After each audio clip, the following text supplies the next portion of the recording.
Salãmun Alaykum, everyone.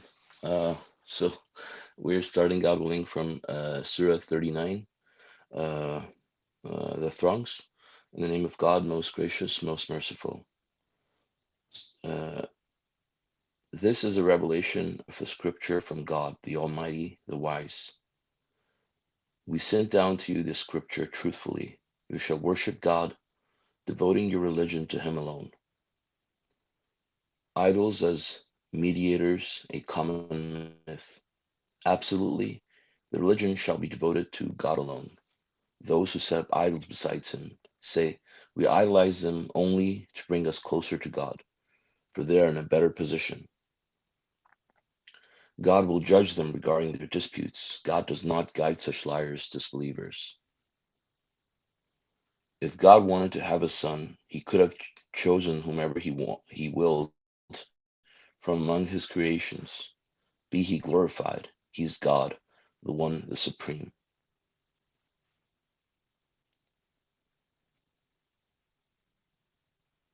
So these verses basically start off by glorifying God um, the the fact that this Quran has been sent to us by God truthfully. God is the Almighty, most wise.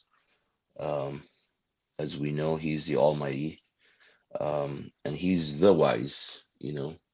So I mean, doesn't mean does it means that He's the wisest. Like there's nobody uh, uh, wiser than him. He's the definition of wise. And God and him, and I mean the revelation that is given to us is from him. And then God is commanding us that we have to worship God and we have to devote our religion devoted to God alone. And that means that everything that we do has to be devoted absolutely to God alone, and we cannot set up idols besides God. We cannot worship other entities besides God, and we cannot set up idols as mediators, even because that's idol worship. Um, we have to absolutely devote our religion to God alone, and the Quran, talks about it over and over and over again in every surah. Every other verse, is referring to worshiping God alone and glorifying God alone and His commandments and following His commandments alone. Yet we see that the way the test is designed, that and the human idolatrous tendencies will tend to draw these people to worshiping idols. Either way, they could be students of Quran and still be worshiping idols, and people would be worshiping. I mean, when we see people worshiping idols, majority of the people are worshiping idols. Majority of the people are disbelievers on earth, and which is a fact. And the majority of those who say they believe, they're also going to hell because they're idol worshiping. And I mean, we see that many people are in the billions that are claiming that Jesus is a son of God, which again is idol worship. And God says that He has never begotten a son. God would never need a son, and um, you know, if God wanted, He could have picked anybody from His creations, but He does not. It's us humans. God is the supreme. He's the only one. There's only one of His kind, so He's not going to extend His generation. That doesn't make sense. I mean, that's just a system that God has designed for humans to keep coming into this world.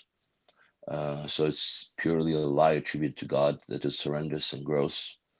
And we see that people, even among, like, you see, first of all, the Christians, say that Jesus was sent in a way, still a mediator in the sense when they say that, he sacrificed his own son so we could be forgiven. So if you just believe Jesus, Jesus will lead you to heaven. And so all your sins are, they say that, forgiven because you believe that Jesus is God. And that is just a promise that Satan gives to his followers just to keep on misleading them and just for him to set up idols besides God. And I mean, it's such an obvious lie, but still, most people who are idol worshippers will easily fall for it, and it sounds beautiful to them, when in reality, it's a gross lie. I mean, if you think about how great God is and how absolutely amazing his powers are and how he's so omnipotent and how he's created the heavens and the earth and all the creations, and compared to a person like Jesus, who's uh, just as human as me and you, with the same, mm, you know, uh, powers as me and you, which is just like everybody else. It's so gross because we cannot even fathom God's greatness. It's like, you know it, it's ridiculous, and it's so unjust because God is the one who gives you everything. He's the one who provides for you. He's the one who resurrects us every day. He's the one who controls everything, and then people go and they worship these idols.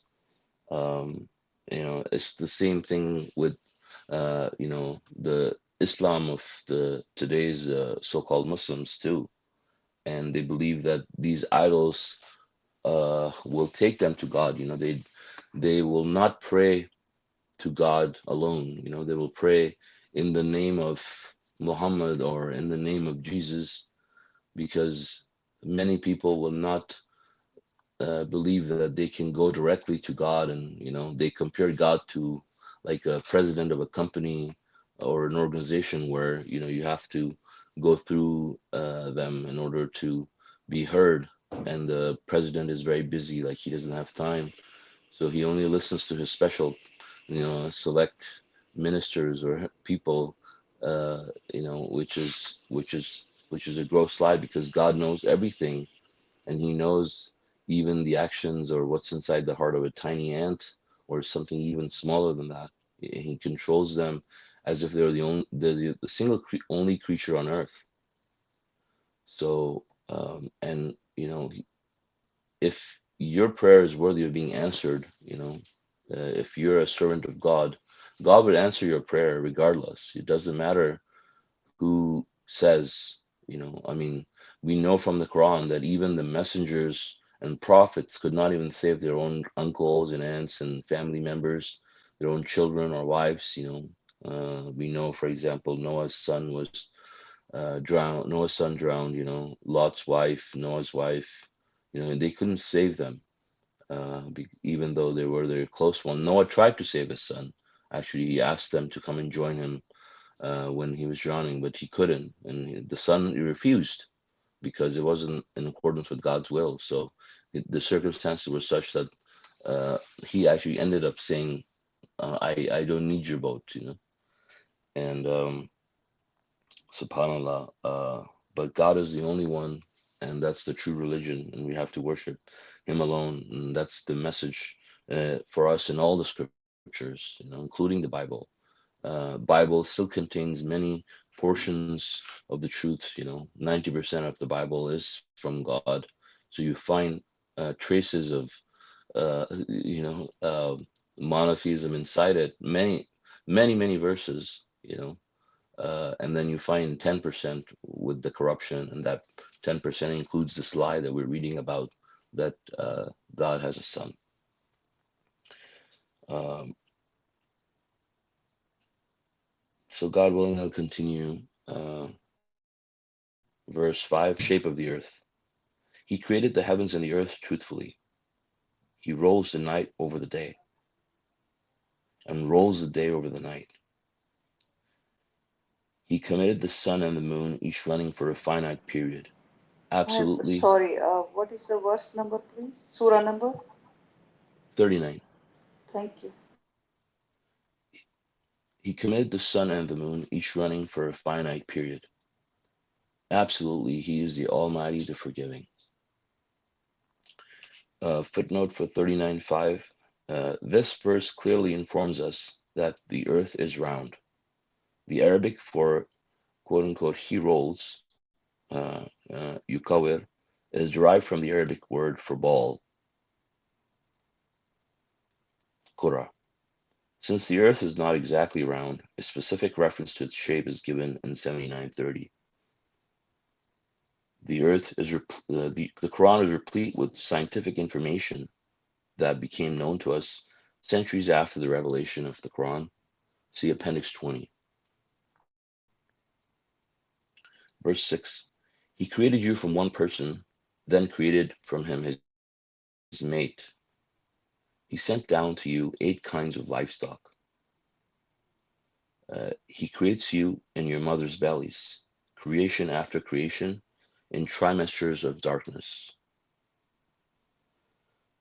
Such is God, your Lord. To him belongs all sovereignty. There is no other God beside him. How could you deviate?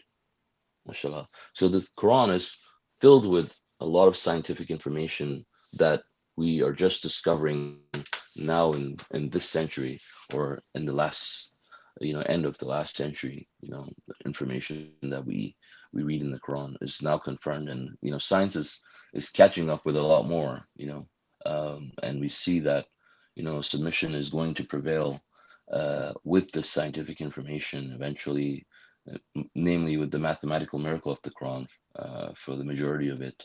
But there's a lot of other information, scientific information, like geologically, talking about the shape of the earth, for example, in this case. And, I mean, Arabic is a very expressive language. And so when it talks about rolling the night over the day and the day over the night, the verb that is used is sort of descriptive of the shape of the earth, because if you have a ball, it's from the same root word, and you know it it it, it it's hard to express it in English, but it's very easy to express it in Arabic. So it's like a mixture of a verb that comes from the root word of the ball, but to cover it, and that's probably like the best explanation I could come up with, because it comes from the root word of the ball,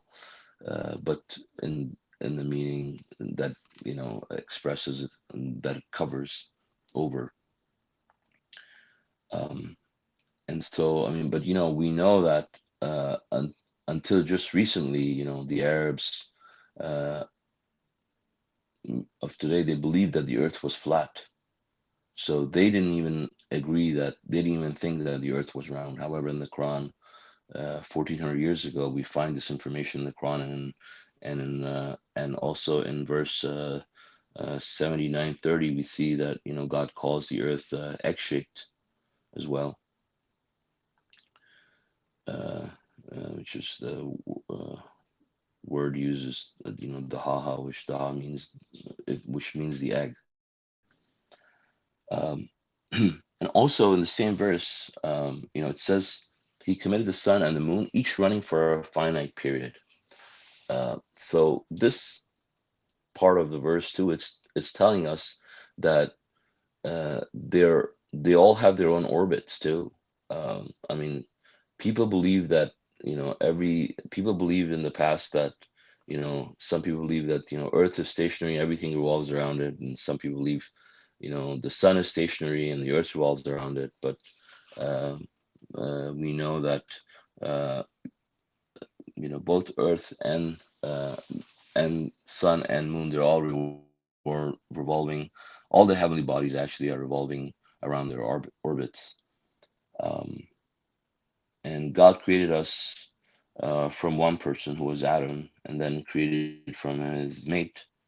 Uh, so that also, proves to us that God is the one who's the creator. I mean, uh, there's evolutionists who believe that we came from monkeys, which is false, and I mean, there are many scientists now that are, providing numerous proofs that, evolution in itself cannot exist. So God is the one who is our creator. And as time goes along, we see proofs, more and more proofs every day. When Darwin came up with his theory of evolution, the knowledge of the cell was very limited, and they thought it was just like a, small, molecule just made of nothing. Really, they didn't really know all the intricacies that are inside a single cell. But now we know how intricate it all is really. Just, and even when they talk about the genetics, they say that the the genes are so similar, but that difference that they're talking about obviously is so vast in itself that it's impossible for it to just occur on its own. And science catching up with that as well. And interestingly enough, it also talks about God uh, creating. The next verse also talks about God, creating us in trimesters of darkness. And now we know that, the stages of birth of a child is divided into trimesters, and that's exactly what the Quran says. And that is also another proof that this Quran is from God. Obviously, Muhammad was not a doctor or a medical practitioner or anything like that. Their knowledge of it was very primitive at the time. Um,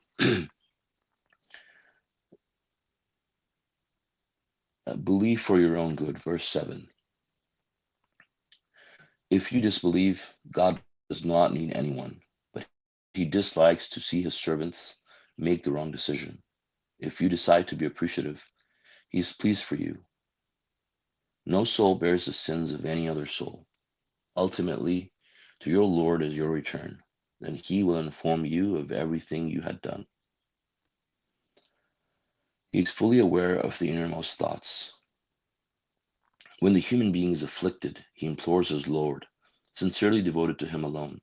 But as soon as he blesses him, he forgets his previous imploring, sets up idols to rank with God, and to divert others from his path. Say, enjoy your disbelief temporarily. You have incurred the hellfire. So God, obviously, he's omnipotent and he's all powerful, he's self-sufficient. He does not need our worship in order to benefit him or to survive or to do anything. Us worshiping God does not increase his power.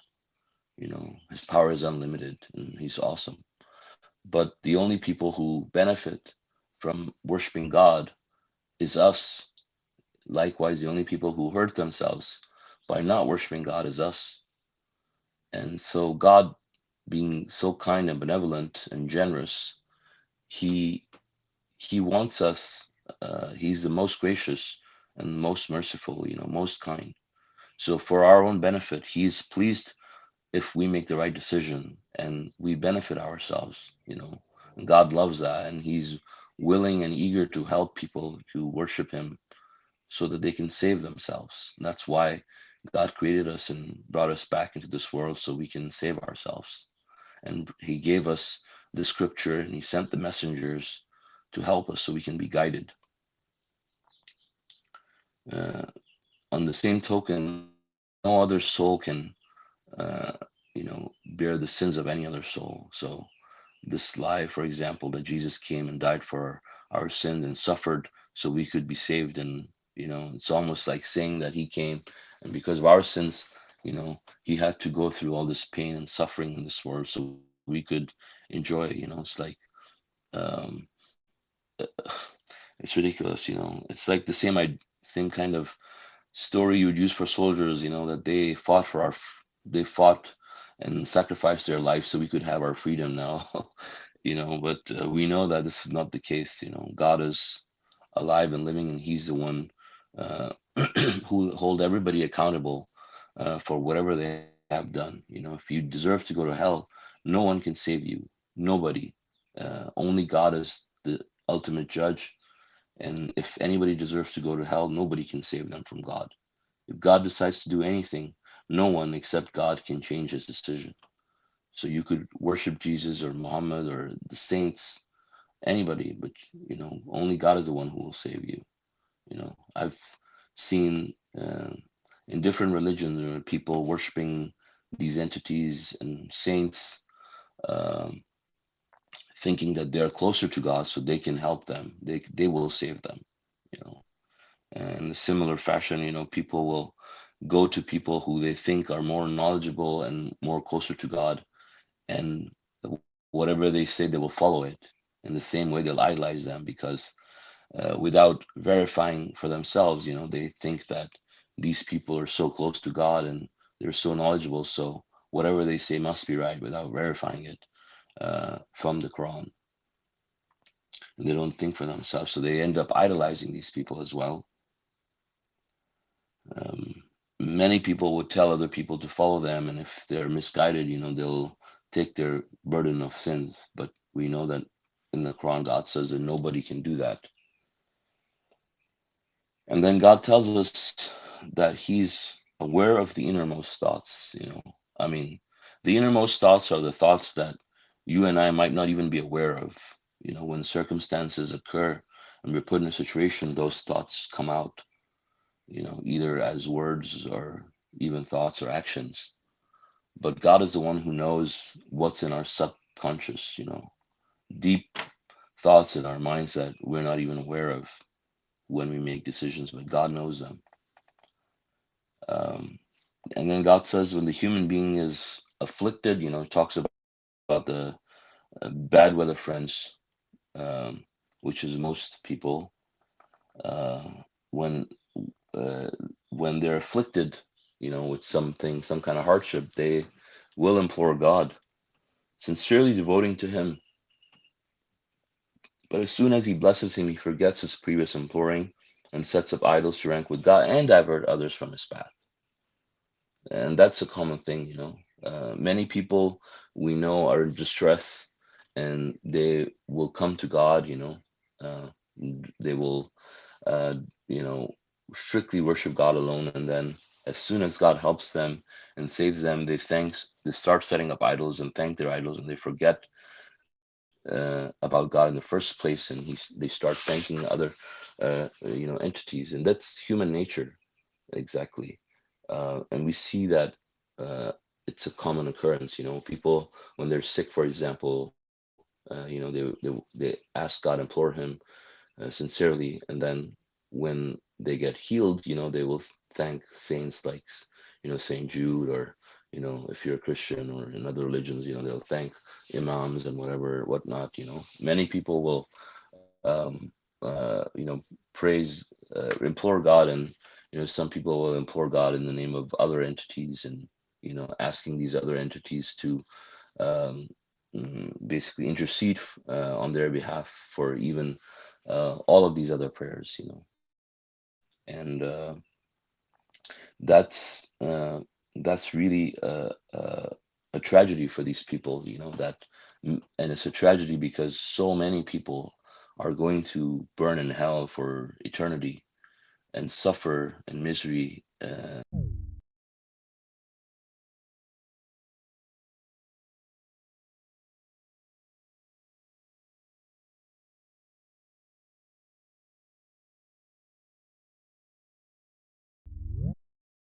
In loving towards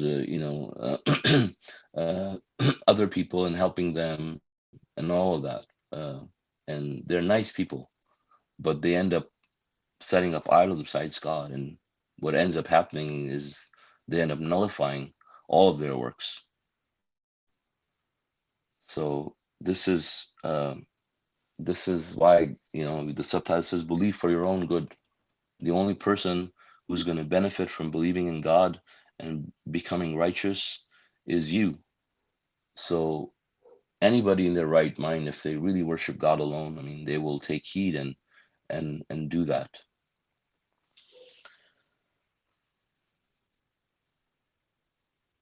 Verse 9. Is it not better to be one of those who meditate in the night, prostrating and staying up, being aware of the hereafter, and seeking the mercy of their Lord? Say, are those who know equal to those who do not know? Only those who possess intelligence will take heed. Say, O my servants who believed, you shall reverence your Lord. For those who work righteousness in this world, a good reward. God's earth is spacious, and those who steadfastly persevere will receive their recompense generously without limits.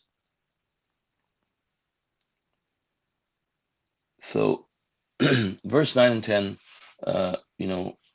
are also about worshiping God, and staying up and meditating at night and being aware of the hereafter. You know, the reason why, sorry, the reason why it talks about being aware of the hereafter uh, is uh, is very important, and that is that will set you apart from a hypocrite or a disbeliever.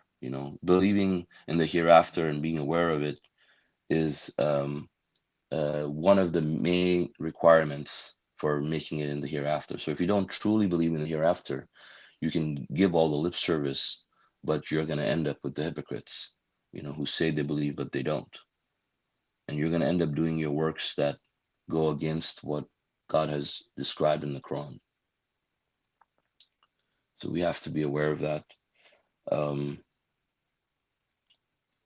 and so it's better to stay up and meditate. I mean, we all observe the night of destiny once a year, and we stay up all night. But you don't have to do all night, but still, portion of our time should be dedicated to staying up and worshiping God. And God says we have a lot of time during the day for other matters. And if you make it, a habit of doing that, you'll see that your soul will be a lot stronger on the day of judgment than most others' souls. Um, so it is God telling us for our own good that we do that, to really nourish our souls and grow. And this is why the verse says only those who possess intelligence will take heed. I mean, possessing intelligence is not the worldly intelligence that we know. It's the real intelligence is really thinking long term beyond this life. An intelligent person is one who believes in God and believes in the hereafter and worships God alone. That's the definition of an intelligent person, really.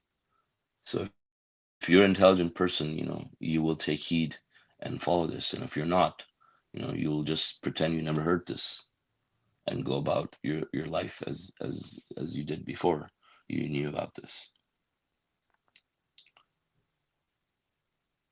And God is telling us to reverence Him, to be aware of Him.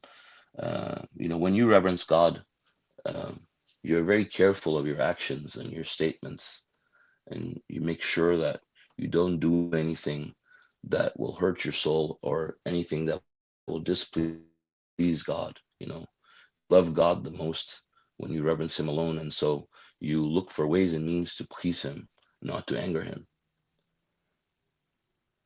And obviously, for those, God says there's a good reward, and the earth is spacious for those who.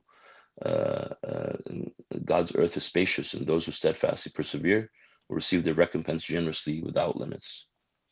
But when it says God's earth is spacious, to me that also means that you know um, these are the same verses that God talks about immigrating, but God's earth is spacious, and you know He will reward people who steadfastly persevere with the generous recompense without limits. I mean, His earth is spacious and His rewards are unlimited. So if you worship God and you're steadfast, God will reward you manifold. And whether you immigrate or not, it depends, but um, you still get God's rewards without limits. God is so kind and generous. So if you worship God alone, He promises you perfect health, wealth, and happiness. Our lives would be worry free. We'll have no problems in our lives whatsoever if we worship Him alone. And that's God's promise. Anybody who does not believe in God's promise does not know God and does not believe in God. So they fail the first requirement, which is to believe in God. Believing in God means to believe in all God's qualities, His attributes, and knowing God, is important. You know God with His qualities. You trust in Him because you know Him. So all believers will trust in God. All those who reverence God will obey God. Verse 11, God alone. Actually, alone is all caps.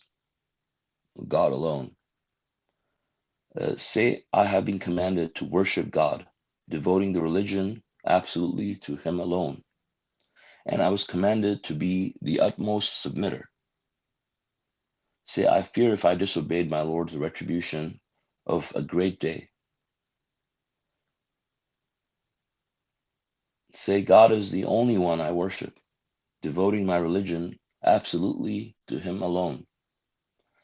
Therefore, worship whatever you wish besides Him.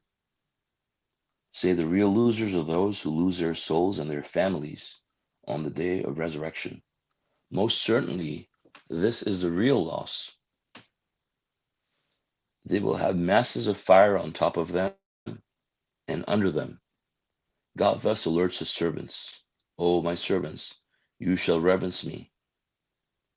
As for those who discard the worship of all idols and devote themselves totally to God alone, they have deserved happiness. Give good news to my servants. So again, you see, God is making sure that we do not forget for our own good that we have to worship God and devote our religion absolutely to God alone, you know. But worshiping God alone is not just people saying that, oh, I worship God alone, and there we're just praying to God and we're dedicating our life to God. You have to obey God, to worship Him alone. You have to obey God, devote your religion absolutely to God alone. So you have to do what God tells you to do, and you have to abstain from things that God tells you not to do. So, how does that work?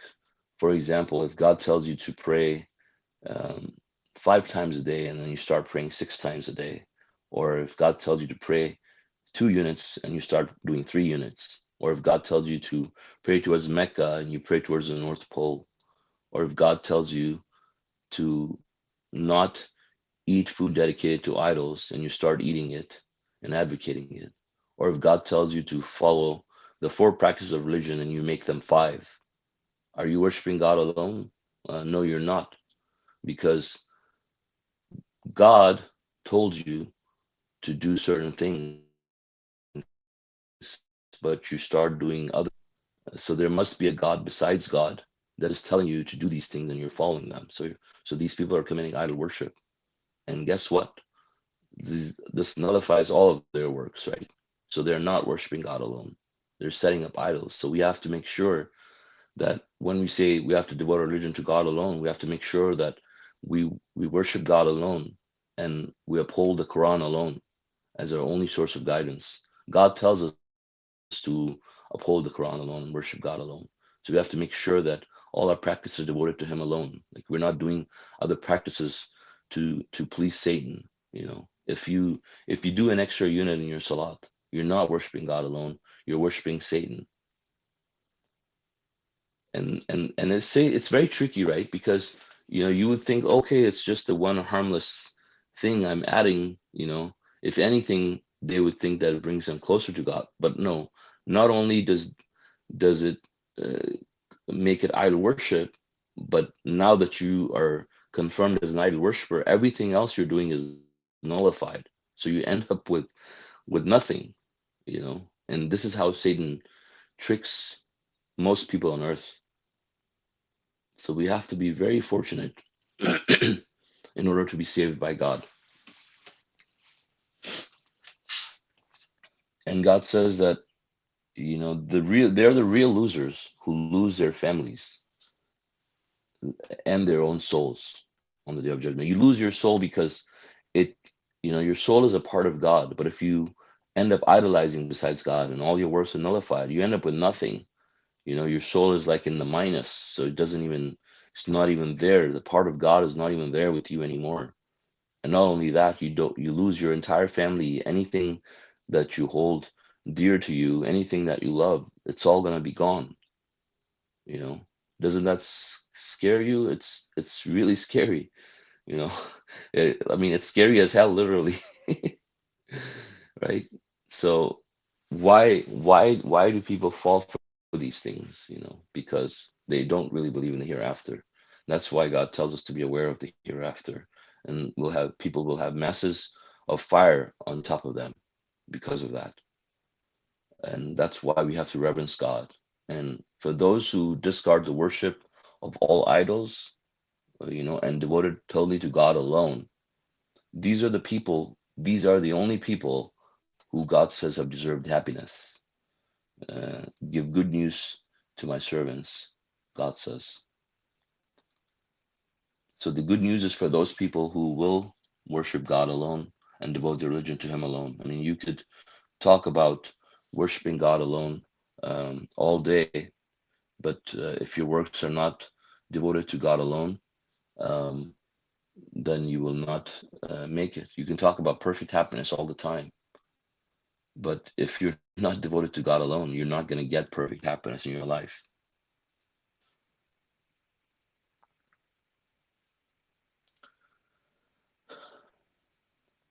Verse 18, follow the word of God. They are the ones who examine all words, then follow the best. These are the ones whom God has guided. These are the ones who possess intelligence. With regard to those who have deserved retribution, can you say who are already in hell? So the intelligent people, God says, are those who follow all words, then follow the best. What is the best? The Quran. God calls it the best hadith. So you examine all words, you examine what's in the Torah and the Gospel and Hadith and other books of Hadith and other man-made lies and injections, and then you follow the best, which is the Quran, only what you find confirmed in the Quran. That's all you follow. And those are the only ones who possess intelligence. The other people are just like sheep, they're following Satan. And then says that with regard to those who have deserved retribution, it's a rhetorical question, that we all need to ponder on from time to time. Can you save those who are already in hell? So as far as God is concerned, God has already seen their future. These people are already in hell. And no matter how hard you try to guide them, you can never save these people because according to God, they are already in hell. God knows that these people are in hell. So whatever you're doing now to try to save them, if they have decided to follow this path, you and I cannot do anything to guide them or help them.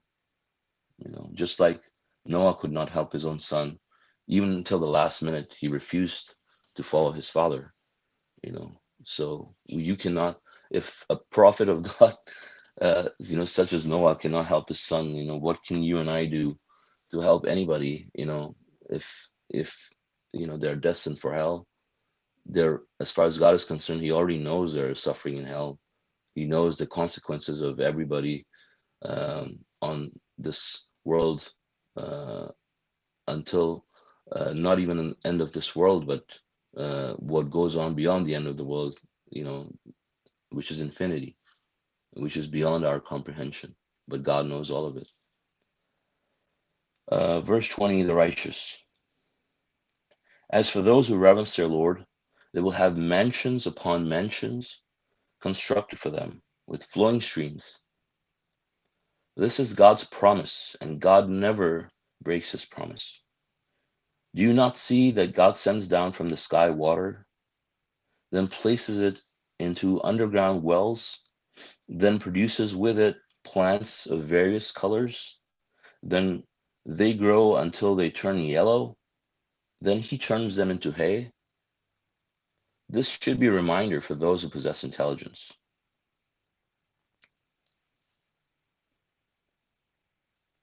If God renders one heart content with submission, he will be following a light from his Lord. Therefore, woe to those whose hearts are hardened against God's message. They have gone far astray. Inshallah. So there's so much information in these verses, but I mean, God is promising those who reverence him alone that they will have mansions upon mansions constructed for them. They will have palaces almost, of you know uh, constructed for them with flowing streams. Imagine how hard people work in this life, so they can have a job or some sort of means of living, and they can buy a house, and have a family and live there for a limited number of years. But these are things that you don't have to pay a mortgage for it to, and you will never be evicted therefrom. You'll never have an expiration of any kind. You'll not have to, um I mean, it's not even comparable, to be honest, right?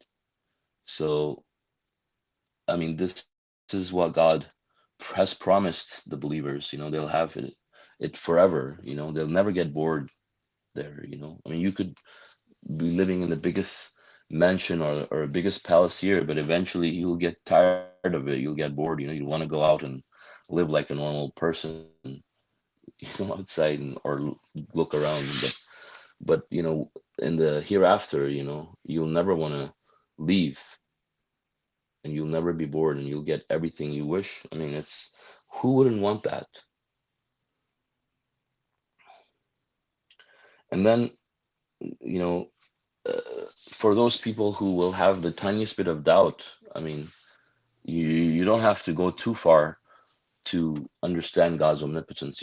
Just think about how God sends water from the sky. Literally, when you see the rain coming, I mean, what is it? It's like some process that God has built, that water just goes up in the air and starts going to places where it needs it, and then starts coming down when it needs to.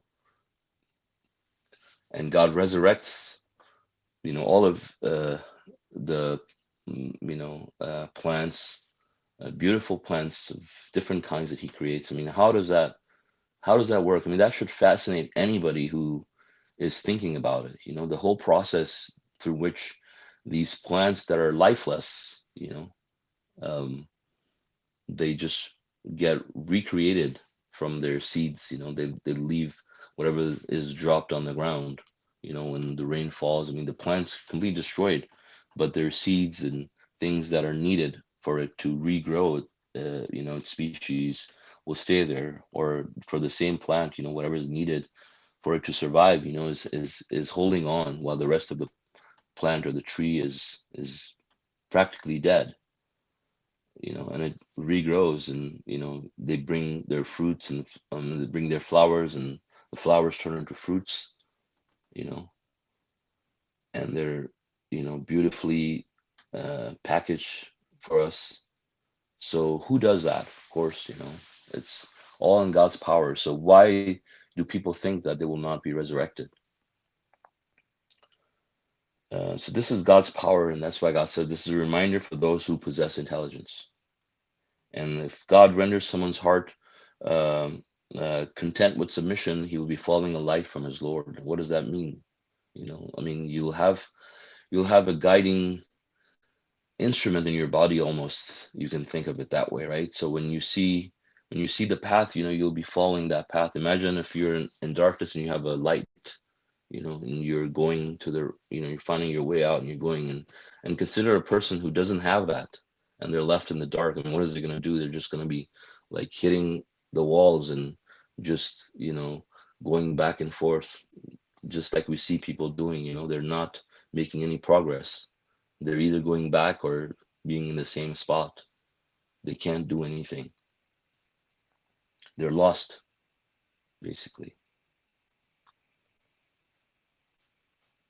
The best hadith, verse 23. God has revealed herein the best hadith, a book that is consistent and points out both ways to heaven and hell. The skins of those who reverence their Lord cringe therefrom. Then their skins and their hearts soften up for God's message. Such is God's guidance. He bestows it upon whomever he wills. As for those sent astray by God, nothing can guide them. What is better than saving one's face from the terrible retribution on the day of resurrection? The transgressors will be told, taste the consequences of what you earned. Others before them have disbelieved, and consequently the retribution afflicted them, whence they never expected.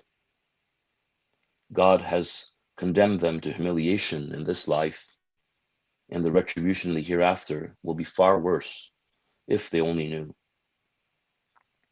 So God calls the Quran the best hadith, So where the verse where it says they follow all the words, they examine all words and then follow the best, that is the Quran, because God calls Quran the best hadith, the best narration, the best words. So what are you going to follow? This is the ultimate reference. And if you follow it, it's the absolute truth. God says that it's consistent and points out both ways to heaven and hell. So, and that is so amazing because the Quran, the Quran is not a book that it's not like a treasure with just like gold and diamonds and whatever is that, if you give it to a crook, for example, you can go and sell it and cash it. It's it's foolproof, gift from God. So if you give it to a disbeliever who, he's going to use it to, and he's destined for hell, he will use it. He will pretend to believe it, but it will guide him to hell because he's not able to fathom what's in the Quran. He's not able to grasp the Quran, and he's going to see this, and he's going to use the Quran to do the most evil things. At the same time, if a believer sees it, he's going to use it to guide him to redemption and guide him to God's forgiveness and paradise, and it will stop him from going to the wrong paths. He will look at the Quran in a very different light than someone who disbelieves in God. The verse I was just thinking about 434 that talks about using X, Y, and Z psychology for your spouses. And many people will use that. Most people will use that and abuse it to torture their wives, for example, and oppress them. God says oppression is worse than murder. So they're committing acts worse than murder, and actually committing murders on top of that multiple times in their lives, and justifying that with the Quran, right? And this is how evil they become. Most evil people, and people, do evil schemings based on what they can read from the Quran. They're prevented from seeing anything. But at the same time, when a believer reads it, it will, the feeling is described here is very accurate. Their skins cringe therefrom, and their skins and their hearts soften up for God's message. So it affects your heart directly in your body, almost in a very sort of a literal way too. You know, it's so powerful for a believer. But if you're not a real believer, if you're a hypocrite, it will not do anything for you. And and it's true. And God says, what is better than saving one's soul from terrible retribution on the day of judgment? And so many others have disbelieved in the past. I mean, we can see what happened to them. They ended up in ruins. We don't even hear of them. They were so powerful and so majestic and so huge in numbers, and they had big palaces. and multiple mansions and rides and soldiers and servants, and now they're nothing, right? And they're suffering in the and ready to go to hell. Mm, They will have humiliation in this world and in the hereafter. They're not gonna get away with it in any way. Sometimes we see these people and we think that they're getting away with it, but they're really not. They're suffering from their decisions as we speak. So, God willing, may God guide us and save us, inshallah, from this, and guide us to, be saved by God. With this, I'd like to end. If you guys have any comments or questions, feel free. Sorry, I went a little over this time, but God bless you all for your patience. Thank you.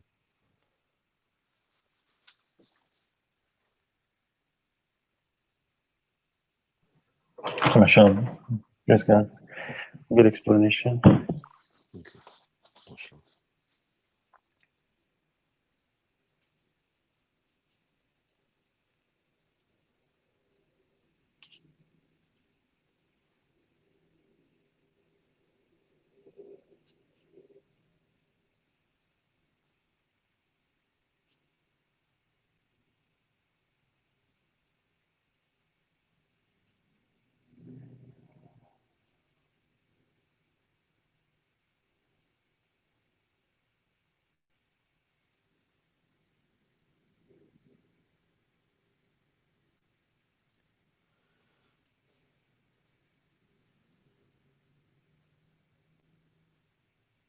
Okay, who has the first comment?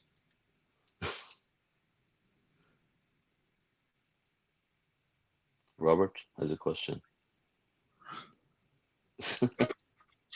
I would be surprised if Robert didn't have a question.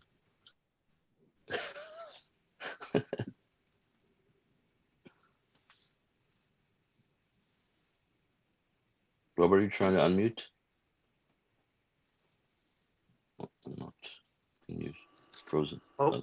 okay, yeah, I do got lots of questions, lots Okay. of comments. I'll start with verse 4, this idea that Jesus is not God. I am firmly convinced of that.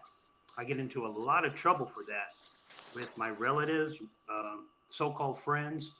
I live in a so-called Christian nation. Uh, Even President Trump uh, believes that Jesus is God, but I believe that that verse just wipes out this notion of the Trinity altogether. In fact, I know people who will not even question this idea of whether Jesus is God or not. I mean, they're so satisfied with it. And like in my case, I totally reject Jesus as God. And like I said, it has gotten me into a lot of trouble. As a matter of fact, I have relatives now who won't have anything to do with me at all because of it. I also reject Muhammad, uh, and that gets me in trouble with the traditional Muslims a lot. I mean, so I guess my comment is that that we have to be very firm in our belief in God.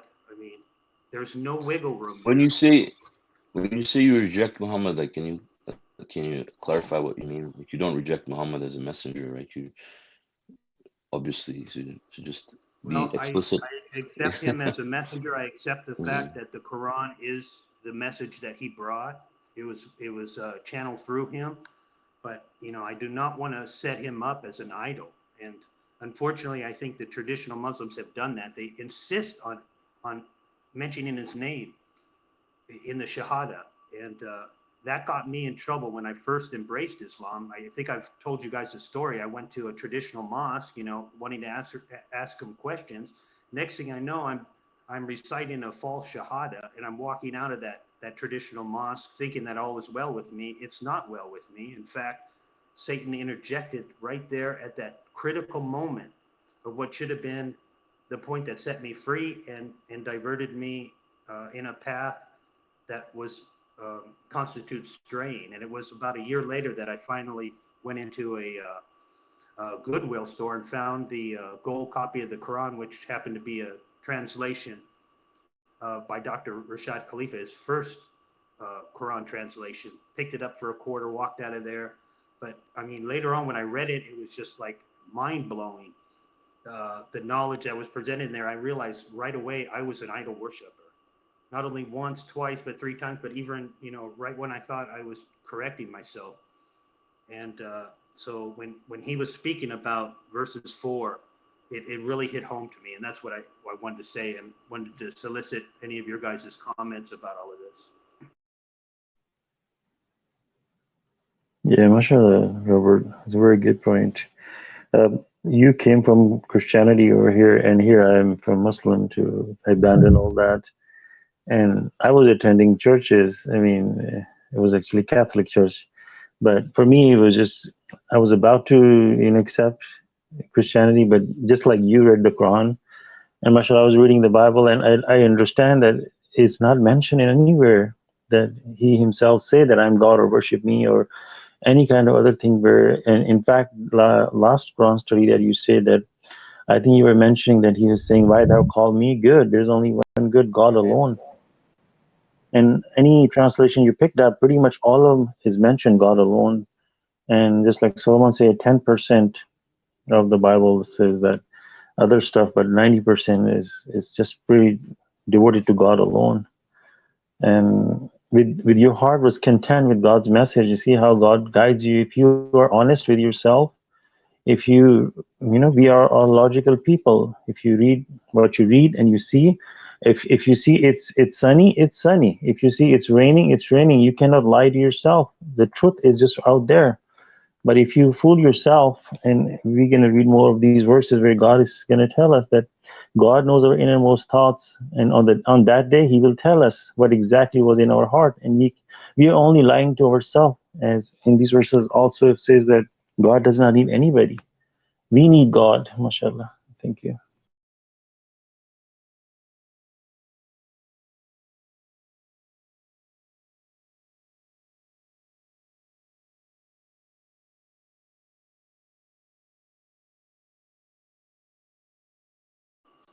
Okay, so in verse 6, it's talking about these trimesters of darkness, and I was going to ask a question, but Solomon went ahead and anticipated a question and talked about the 3 trimesters, how that is consistent with science and everything. What intrigues me is the fact that we're being developed inside the womb in these trimesters of darkness, and like we don't even have eyes yet. I mean, I think we start out with the bones, and then the sinews and the muscle and the skin. I mean, it's very remarkable how we're created in these trimesters of darkness. But maybe you guys could comment a little bit more on that. I'm intrigued by it.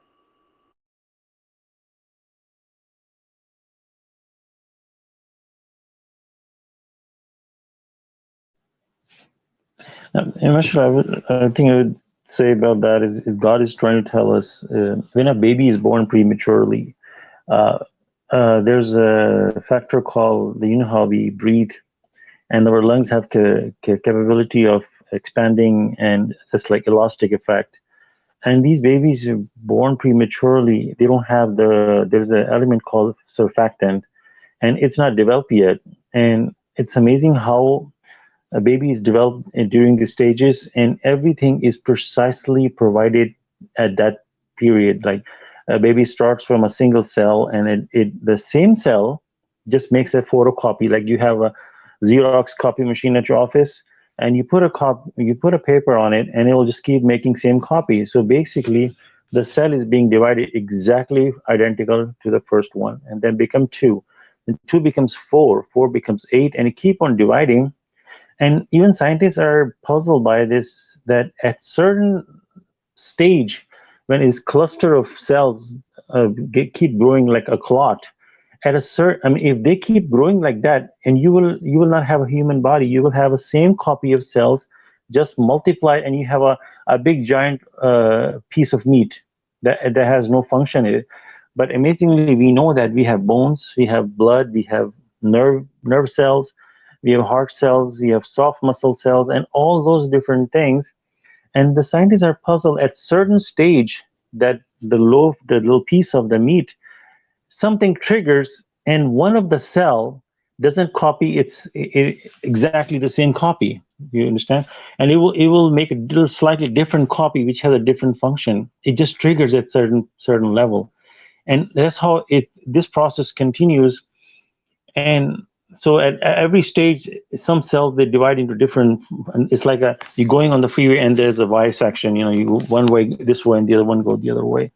So, and this is how God is telling us that look at my creation in a darkness of 3 layers inside that womb. And the woman is walking around doing all the work. And here is this baby that's being evolved. And imagine how God is showing us his powers and his qualities, that we need to be like, wow, how God can do in this darkness. All these systems are going. That was the thing I was telling you, the surfactant. It happens right before the baby is about to deliver. I mean, it's like in the very end stage. So God puts that surfactant in the lungs, which may cause it to expand, like when we breathe. And those babies, they're born premature, so they don't have that. So they have a hard time breathing. So they have to give it artificially. And all these things for us to ponder upon and see greatness of God, that what we cannot even do, and that premature baby has to be lay still, and there's so much work has to be done, where a mother is running around doing all those things in those 3 trimester darkness. God is evolving this baby. And what amazing thing is that in the beginning of this surah, God is talking about, they say God has begotten a son, where God has given us example in surah number 3 that the birth of Jesus is like a birth of Adam. I mean, Adam birth will be more amazing to us, because he didn't even exist. It God made him out of mud and blew into him through his spirit, and here's a person walking around. I mean, his birth would be far more miracle. And when the first man came to earth, Adam, I mean, him coming to earth without even any father or mother, then he would be wouldn't you think he would be a better God, if that sense? So God is telling us, I think in my understanding, that look, what you're associating me with, these are my creations. I mean, I could have anybody as my son if I wanted to, but this is not what God's holy system is. These relationships, we need them, but God is far above all our thoughts. He is beyond. So this, my understand, God is giving us a clue that look at my creations, and how can you utter some blasphemy, gross blasphemy against me? MashaAllah. Thank you. Thank you very much.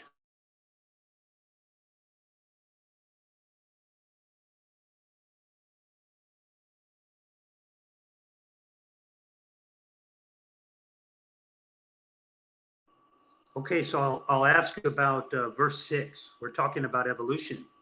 From what I understand, that is divinely controlled, right?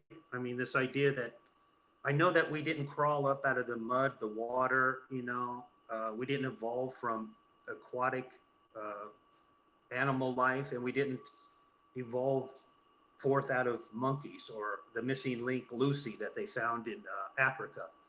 We're something unique and special there, but uh, is it?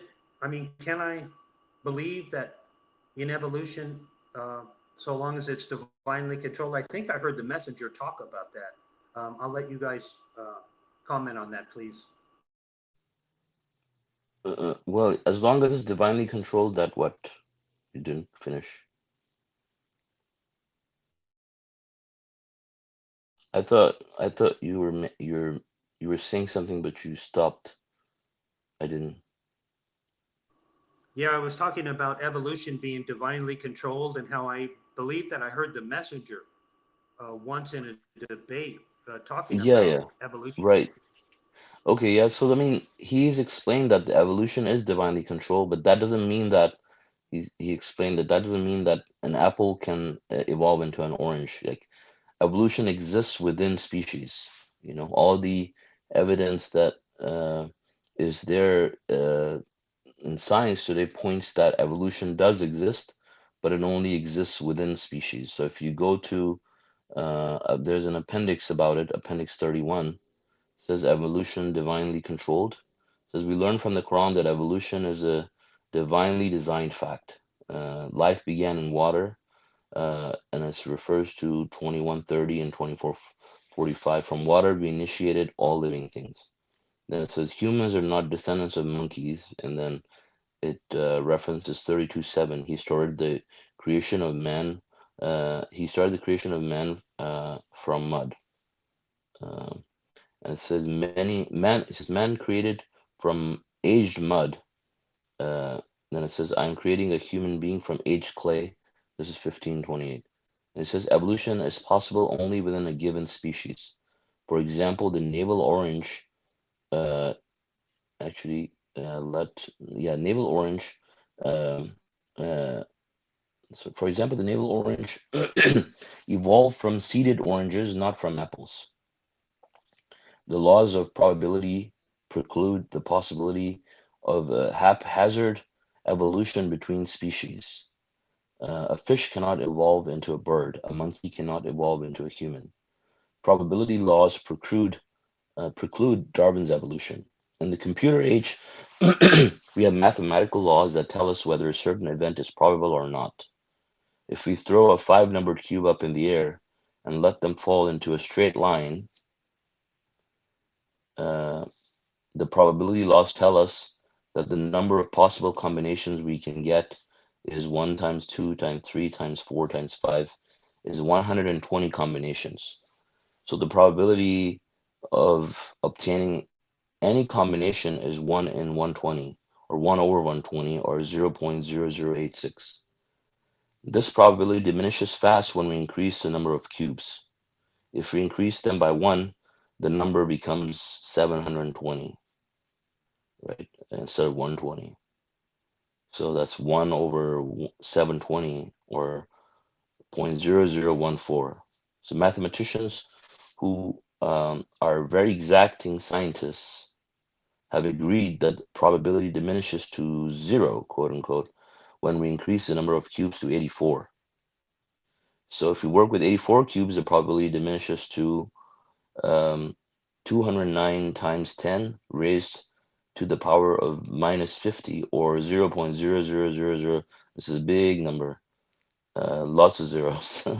And then, so it says, so that it's literally just 0. It's not possible at all, because of the number of combinations it has to align, with the example he gave of the cubes. So if you had 84 cubes, the probability that you can throw 84 cubes in the air, right, and they all fall in one line is 0. It's not probable, right? I mean, think to yourself, is it possible someone throws 80 cubes and they all fall in a straight line, right? If you had 1 or 2 or 3, yes, it's possible. But if you increase a little bit more, the probability goes down, down, down, and then by the time we reach 84, is 0. But when we look at the species, when we're talking about the sequence, the DNA sequence, it's a lot of cubes, you can say, when you think about it as cubes. So it's a lot of these arrangements that have to fall in line for it to happen. So he says it's impossible for that kind of evolution to happen. But the evolution, like navel oranges to seed oranges, yeah, that's probable, and that happens. It's a divinely guided process. It says Darwin's famous statement that life began as a simple cell is laughable. As recently as 50 years ago, Wells Huxley and Wells wrote in their classic textbook that nothing can be seen inside the nucleus but clear fluid. So they thought it was nothing. But we know now that the cell is an extremely complex unit with billions of nucleotides in the gene material inside the nucleus and millions of biochemical reactions. The probability laws tell us that the probability of a haphazard creation of the exacting sequence of nucleotides into the DNA is 0 many times over. We are not talking about 84 nucleotides. We're talking about billions of nucleotides that must be arranged in a specific sequence. Some evolutionists have stated that the human gene and the monkey's gene are 90% similar. However, even if the similarity was 99%, we are still talking about 3 million nucleotides that must be, is it 3 million? It's 300 million. Yeah, 300 million nucleotides that must be haphazardly rearranged to change the monkey into a human. The probability laws preclude this as an utter impossibility. The human gene contains 30 billion nucleotides. 1% of that is 300 million. A fitting quote here is that of Professor Edwin Conklin. He stated, "The probability of life originating from accident is comparable to the probability of the unabridged dictionary resulting from an explosion in a printing factory." That's zero probability. So that's what it says. Thank you so much. Not only did I have some questions, which I will go ahead and review that tape where he's debating on this issue, but I'm also going to go back and review Appendix 31. So I really appreciate it. But I think a lot of people that may be listening to this will have similar questions. Sure. Yeah, mashallah. Just a simple, quick example is like, these space and galaxies, and you see these big, like sun and planets. These are like giant magnets. They attract each other. And what a balance that is. I mean, imagine you have magnets, just regular magnets, and then to align them in a way, they're pulling and they're going around with each other in a balanced way where they don't go out of the radius if they're spinning fast, or they're slow down where they're going to crash into the other magnet. But such a harmony and balance, it's so, I mean, imagine all these earth is going around the sun in such a specific speed. If earth speed is to increase, it's going to start going out of the orbit, and not only the solar system with all the galaxies and black hole and all the other stars around the black hole. I mean, it's beyond our imagination that it can happen on random by itself. I mean, evolution, what do you call that? And where did this all gigantic mass came from? Without nothing, all that energy and mass, it just came out of nothing. I mean, science doesn't say that nothing comes out of nothing. It has to be a source. And which is that source? They have to answer for that. MashaAllah. Thank you.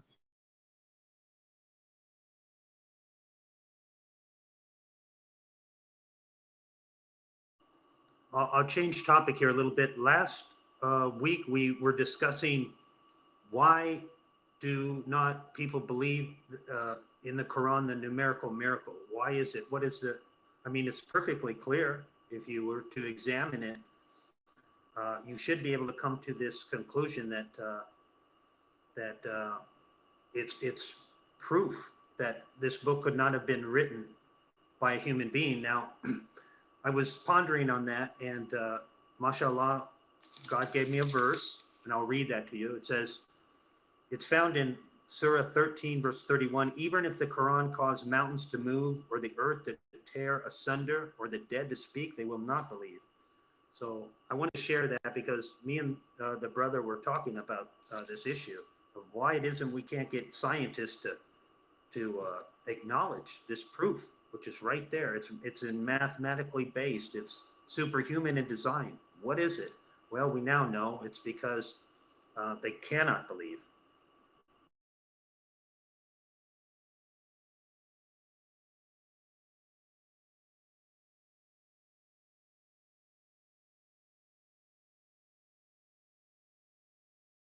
Any comments on that?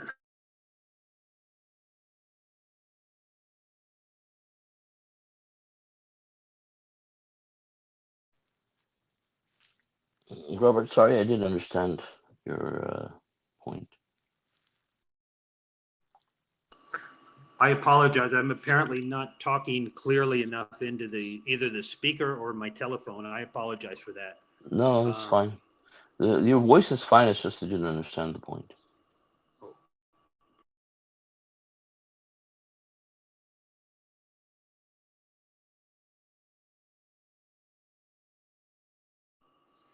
So I'll comment now on verses 8. It's talking about employing your Lord when afflicted.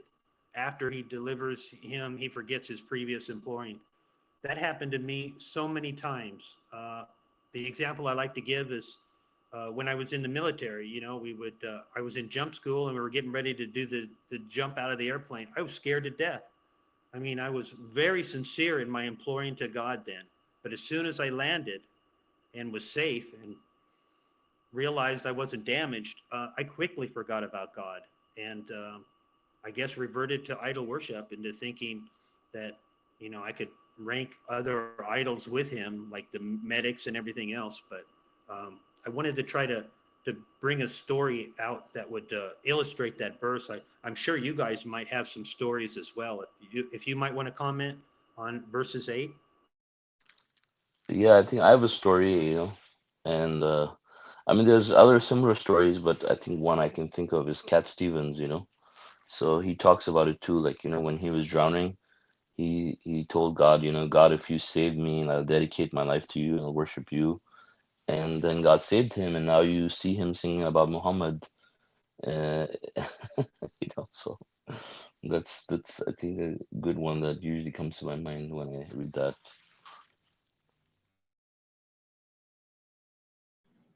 Yeah, it's a very common tragedy. I'm sorry, are you still saying so? No, no, I'm done. It's very common, I've multiple of examples. I've seen people like even they get sick, somebody's in the hospital, and they will all the Quran comes out, and they start reading and then praying and playing recitations of the Quran. And now they say that if you in the hospitals in Pakistan, they say recite Surah Rahman, and it will give them, it will cure them. And I'm like, is this the reason the Quran came, to just recite it and get well? This is the reason. And there are some very scary verses in, I think, somewhere 13 and 12, that when, like, God is also saying, when you implore God and He saves you, and God is warning us, if you're going to continue that behavior, then I will push you into this world and just enjoy your life. When you implore God, when you are in suffering, then it's time to learn. I mean, you cannot go back. Then you want to walk in the same path. You want to remember God because He's the one save you. You don't want to forget that. But if you forget, I don't know how many times God is going to give you a chance, but eventually God will say, just go ahead and enjoy your life, and I'll see you at the end of the day. This is God's system. And why don't we see chapels and all these religious things in the hospitals? Why don't we see chapels in every building? I mean, that gives us clue that when we are suffering, that's where God comes out. And other than that, we implore the idols. Mashallah, thank you.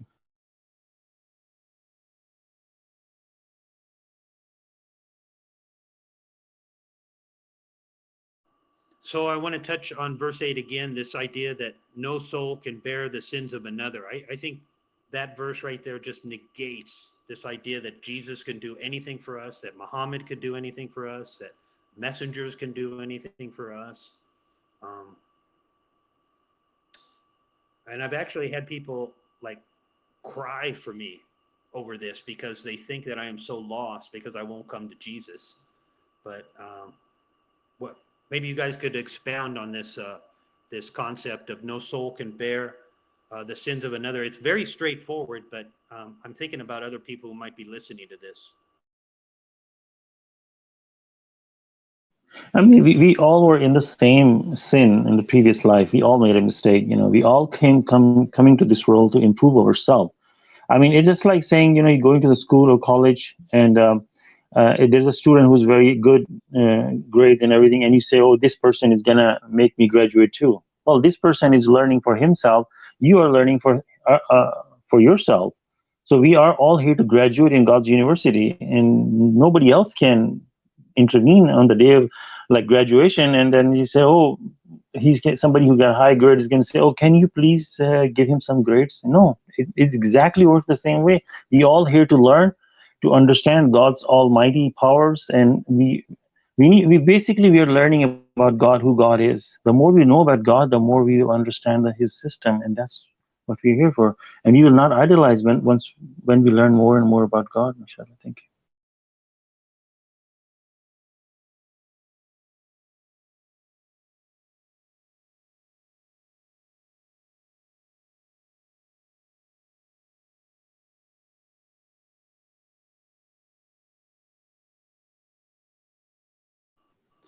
So I'm going to continue to chime in when I don't hear any comments. I don't want there to be dead space in this taping. Verses 9, it talks about meditate in the night. Now, why the night in this context? Now, in another place, it talks about how we should meditate on God day and night. It also talks about being aware of the hereafter. That's a prerequisite of belief, according to Brother Solomon. And then there's number 2, seeking the mercy of their Lord. Maybe you guys could comment on that, explore this idea of the meditation at night as opposed to during the day and night.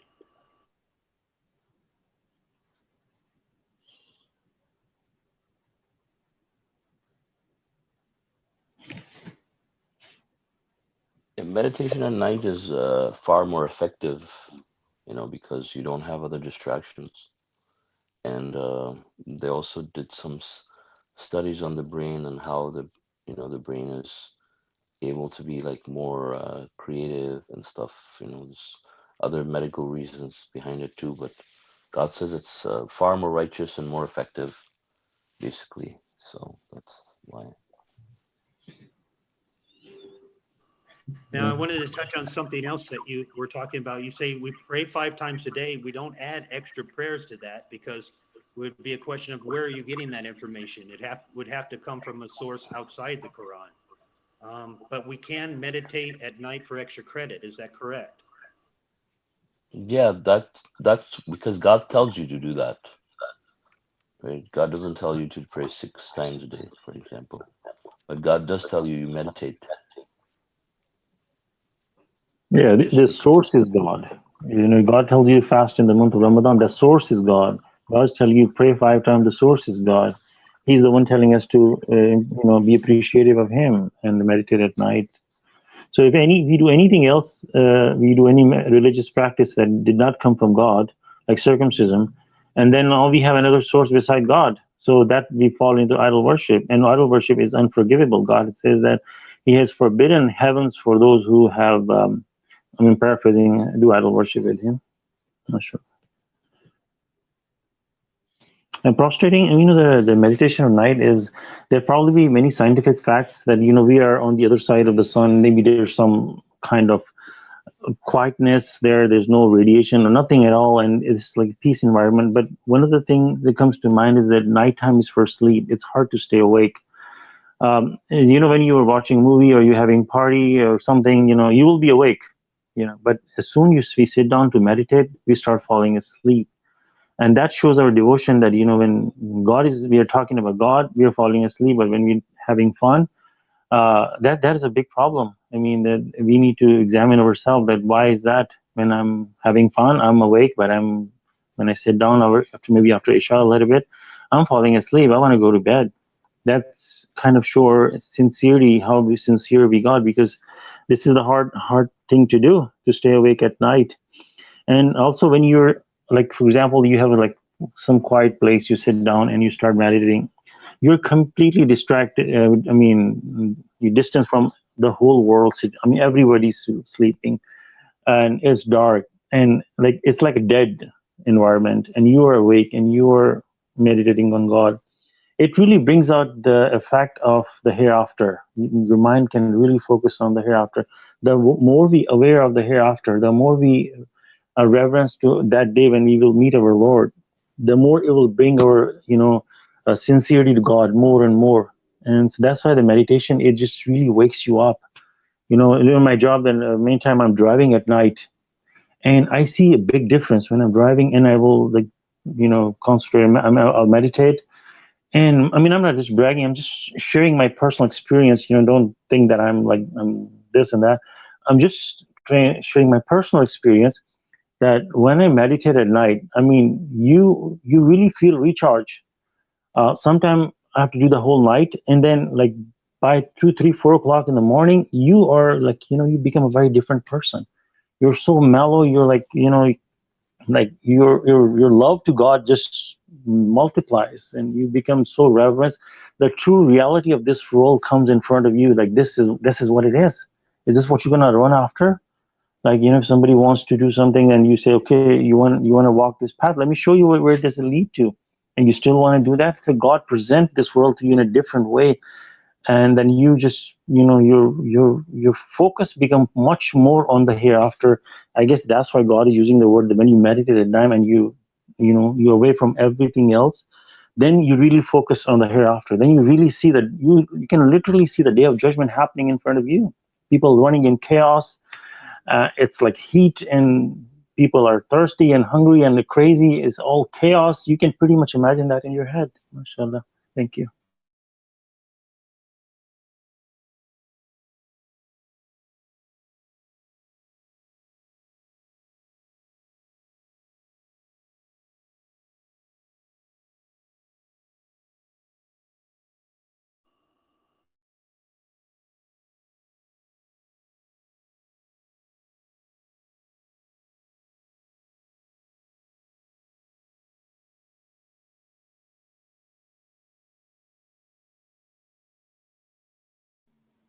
I just want to make a quick Go ahead. question about the verse number 10 is where God says, the God's earth is spacious.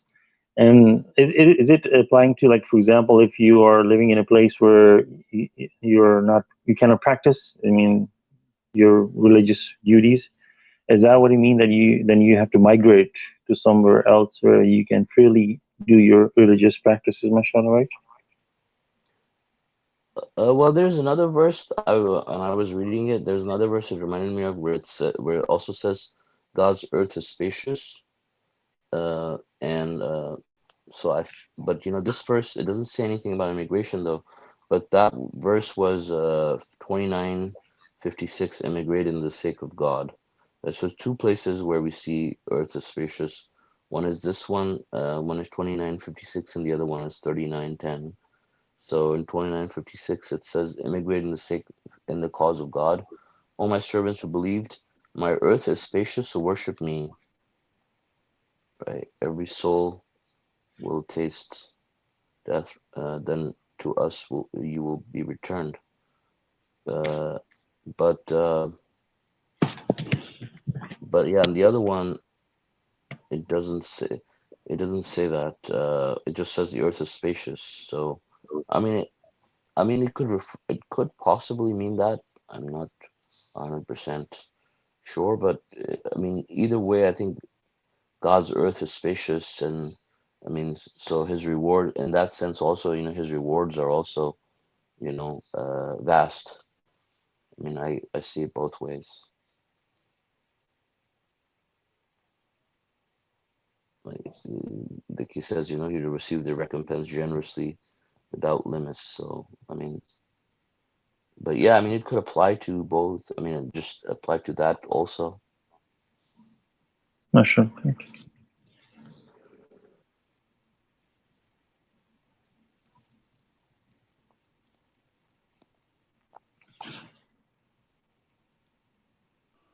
So, verse 10 talks about reverencing God.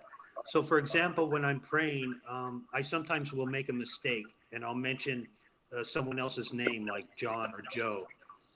And then I stop and I go back and I do the ablution all over again. And I try to do the contact prayer in such a way that the only focus is on God.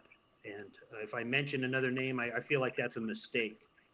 But In my mind, it's like a minor mistake, but I want to treat it like a serious mistake because I want to inculcate this idea of reverencing God as He should be reverenced.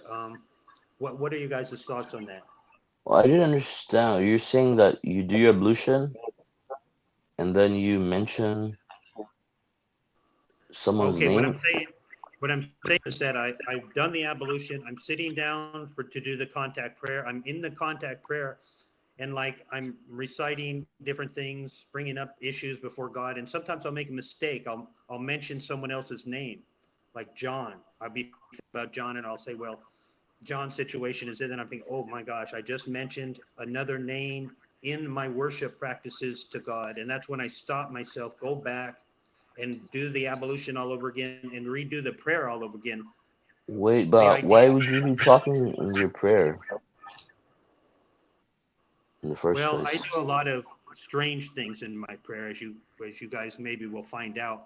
For example, I will sometimes recite verses from the Quran Oh, you in mean my your prayer. prayers, not your salat prayers? Well, yeah, the Salat prayer.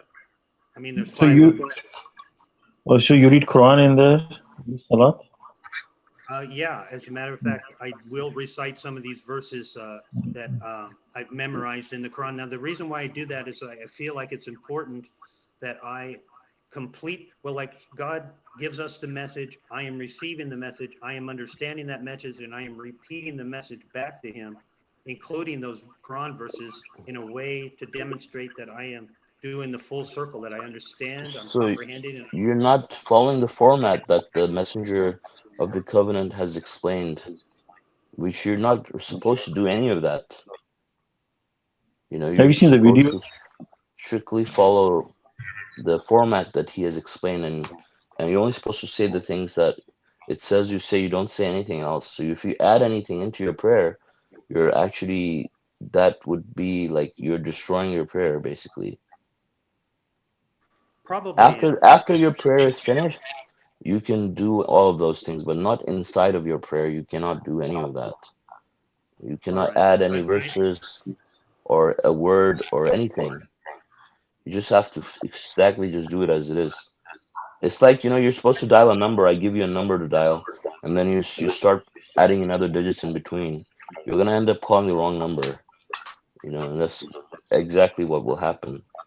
So well, I would say, that's my understanding of the Al-Fatiha, that is like a key. I'm slipping in a door, turning it open, which and I'm which is initiating the true, contact. but the thing is, you can do the same thing if you're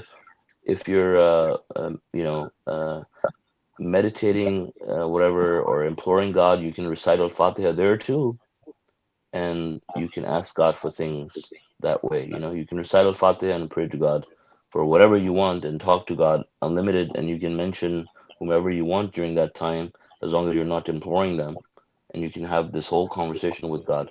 But if you do it inside your contact prayer, it's very specific. It's a very specific recipe. You can't add other things into it. It destroys it. It doesn't get accepted that way. You have to, and that becomes an innovation. So you have to follow the contact prayer and the format exactly what it says. You can't add a word even in it. Okay, thank you for clarifying that for me. I You're appreciate welcome. that. Yeah, welcome. Yeah, there's a video, Principle of Contact Prayer. If you watch the whole video, it really sheds light on what exactly, how we're supposed to do everything. Mashallah. Right.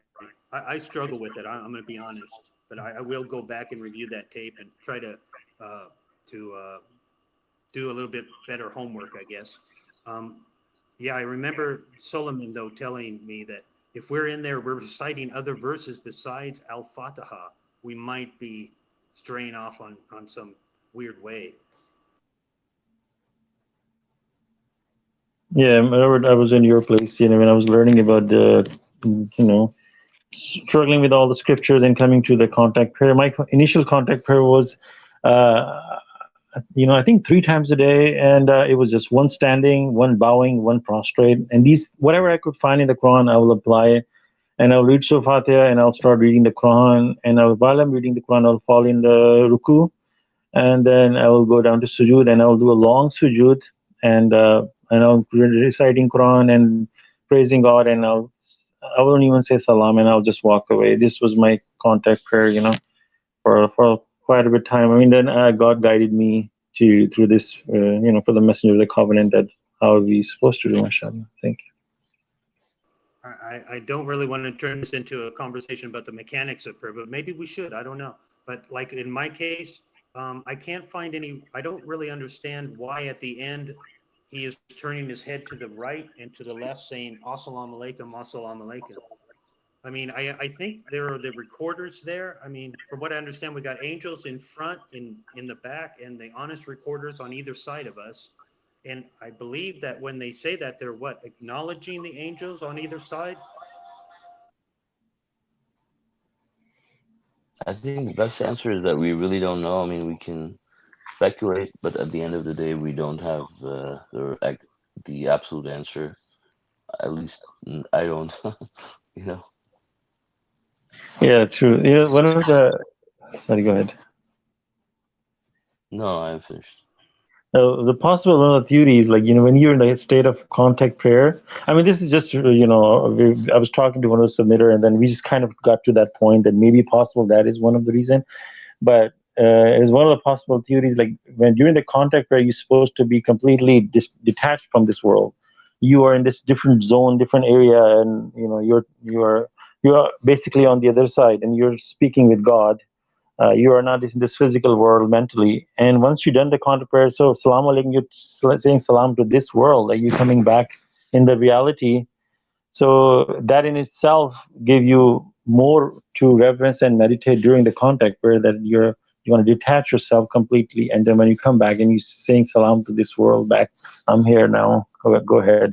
You're, whatever you have to do in this life, mashallah. That's the theory. Thank you.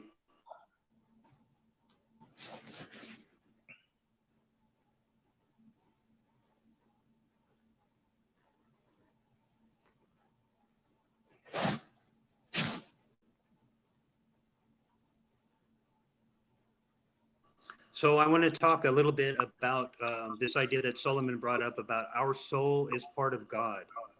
I wonder if he could talk a little bit more about it, if any of you guys could talk about that. That is a very intriguing idea to me. I mean, it seems like we're intimately connected with God. I can't think of any more intimate way that we could be connected, is that his spirit is what's inside of animating us. It doesn't mean we're God, but it means that we got this connection. Is that how would you guys frame that discussion? How would you comment on that?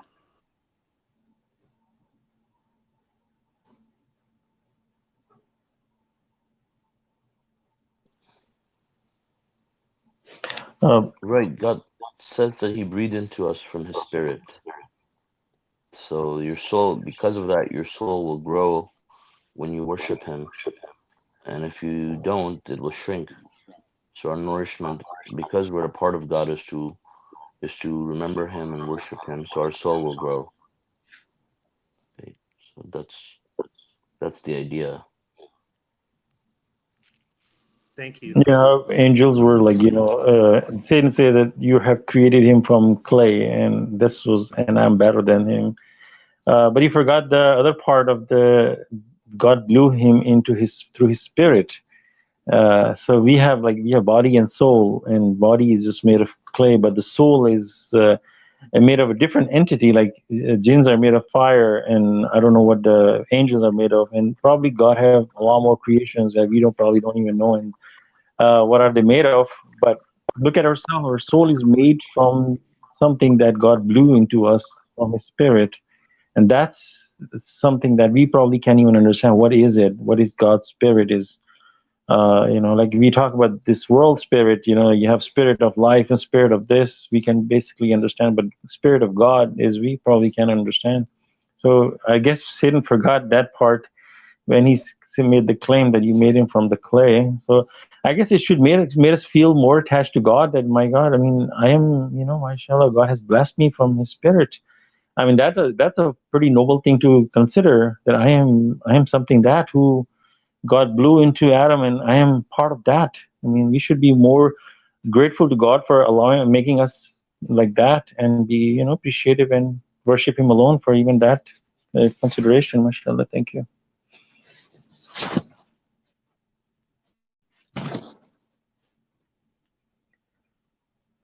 And then, the verse we were talking about earlier, this is the past we were just discussing earlier, that somebody can intervene on somebody's behalf. And hey, look here, what is the prophet is saying in Auzubillahi Minash Shaitanir Rajeem. He says, say, I fear, if I disobey my Lord, the retribution of a great day, if I disobey my Lord, the retribution of the great day, say, God is the only one worship, only one I worship, devoting my religion absolutely to him alone. I mean, even a prophet is worried for himself. He say if he disobey, God is gonna double the retribution for him. And how can somebody who worried for himself, walking so carefully in this world not to make a mistake, can intervene on somebody else's behalf? Just think about it. It's logically thinking, mashallah. Thank you.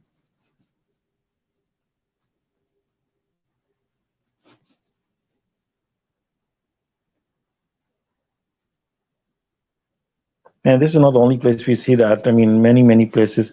Even God is warning Prophet not to say something other than Quran, or will grab you from the throat, or similar verses. And I mean, just somebody with logic and understanding, intelligence would read it, and he will not accept this. Okay, yeah, I cannot idolize somebody, and so that's what it is. Thank you very much for that. And just to continue on the same path, verse number 15, God is telling us what is the real losses. When you see somebody who owns like a giant corporation and something happens and they have a loss of the whole company shut down, we feel this loss. So somebody's relative passes away, we feel the attachment, we feel the loss. But God is telling us what the real loss is, and the real loss is those who lose their souls. As you were just discussing about the spirit, so spirit is like probably connected with what a soul is, and God has created us from soul. So imagine that what a great blessing that God has given us, and they're blowing in and giving us the spirit, part of the spirit, and this we will lose our soul on that, and that is a great loss. And that's why God is mentioning in the hell probably that their skin will burn and this and that. So that is part of the clay. So probably I'm not saying that exactly, but somewhere we get understanding that those people, they don't worship God alone, and their soul, their spirit, will lose that. On that day, even Messenger explains that imagine on the day of resurrection, somebody who grew his soul to huge size and somebody who's the size of a cat or a mouse. That's the difference. It's gonna be, and who doesn't have his soul on the day of resurrection, all they will have is just this body, basic body. And that's what God is mentioning in the Quran over and over, that how the body will suffer, their skin will wipe off, this and that. That's all part of the clay. And and also their families. And that's the great loss. I mean, imagine the day of resurrection, we will find who our really families are. Remember that God says to Noah that your son, he's not your family, you don't know that. So who are our real families? Imagine we lose our real family. Like Abraham's real family was not his father, not his community. His real father, I mean, his real family was his wife, his two children, and whoever was the real family to him. That he didn't lose the real family when they put him in the fire. This is his real family. And who is our real family when we really see them? Imagine if you lose your child, you lose somebody else. This is not real family. The real family, when we lose them, that's going to be the severe pain on the day of resurrection. So God is giving us some clue that this is the real loss. MashaAllah. Thank you.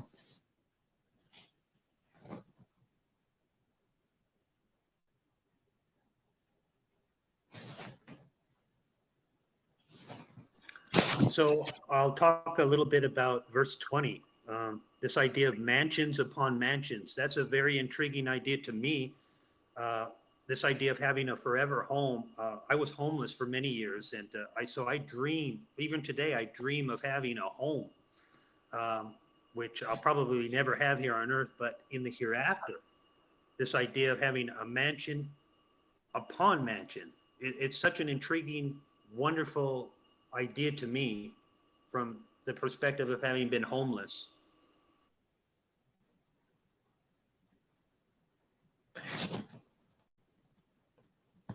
Yeah, we cannot grasp the deepness of this verse dimension. What does it mean? To me, it gives me a picture of like some of the games that I used to play on the computer, and you can edit a world, and you can create like houses. You can just copy, cut, paste, and like a Minecraft and other kind of things where you can have massive land with covered with so much stuff. You use your imagination to build whatever you want.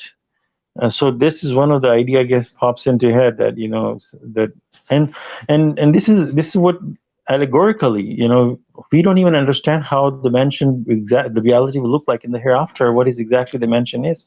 It's like just like God gives us the example of fruits. We don't know what is in the hereafter. These are just allegorical examples. We were in Glasgow, and they have a lot of historical buildings. And we went to this place, and this was big, huge palace type of building somebody built a long time ago. And the gardens around it is so beautiful, and they made it like a tourist spot. And there's a river stream flowing in front of it, so it's just the exact picture of heaven. And because this is what we dream about, so that's why God is giving us what our mind thinks. And we're like thinking, where is that person who built it? I mean, he probably was when he was young, he built it for himself, and all this river flowing in front of his house, and his giant mansion, and all these beautiful gardens. I mean, where is he? Where is he now? I mean, this gives you a true reality. Even if you build something like that on this world, like I feel for you that you were homeless, and I felt it for a short period of time that I was homeless. I was kicked out of my uncle's home, and I didn't have a place to live. And I'm here. I'm sitting in my car, my tiny car with my few stuff. I have no place to go, but God arranged a place for me. And just imagine. And this is, I mean, even if you build something, I mean, for personally me, I don't even dream about mansion or something big. I just want to get through this journey and get to the other side, But I was thinking about this guy who built this mansion. I mean, like, where are you now? Life is too short. Even if you build it, how long are you going to be able to enjoy it? Half of the life we sleep, at night, and half of it, and if you really calculate your times, 1 hour maybe you spend grooming, you're cleaning, how much time you spend this and that. We have just a very small period of time where we can really enjoy the luxury that we build.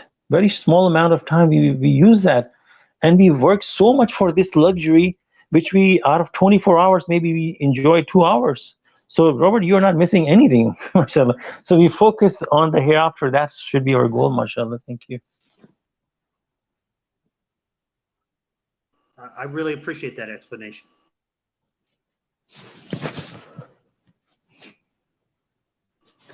So verse 21 talks about water coming from the sky.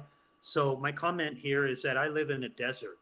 And so sometimes the monsoon will come in and just rain everywhere. And what happens after the rain is we get this explosion of wildflowers. It's really beautiful and amazing. But I was thinking about that when Solomon was reciting verses 21 there. And I was wondering maybe what your guys' thoughts and ideas are on this, the transformative power of water just being able to come into these dead lands and just totally transforming it. It's very amazing. I believe it alludes to our resurrection, how that might be, but we'll see what you guys say.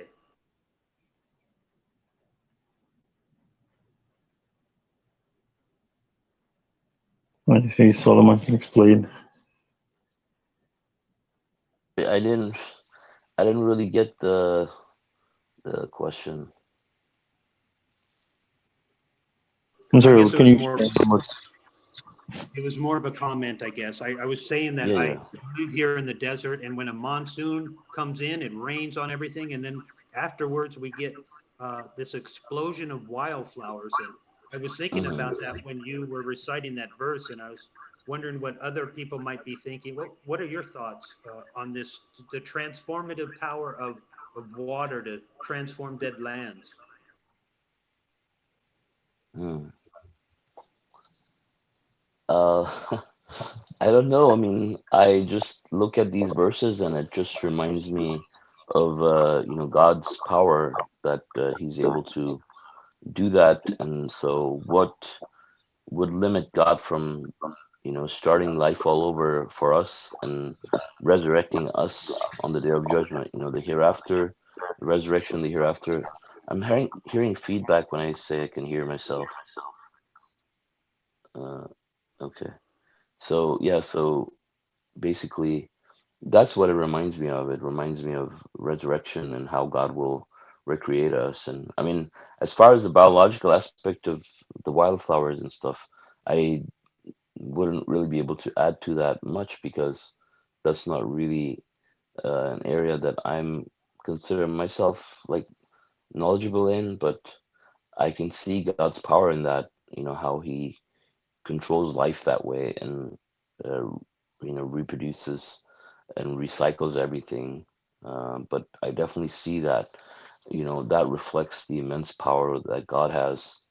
If you think about, for example, in from the perspective of human beings, I mean, think about it and compare it to like a seed that a plant grows, and you can imagine that, like, if we ever had the technology to clone humans, you can think of it in the same way, like, you'd have something, a very small genetic footprint of some sort, that will remain of us, even after we die.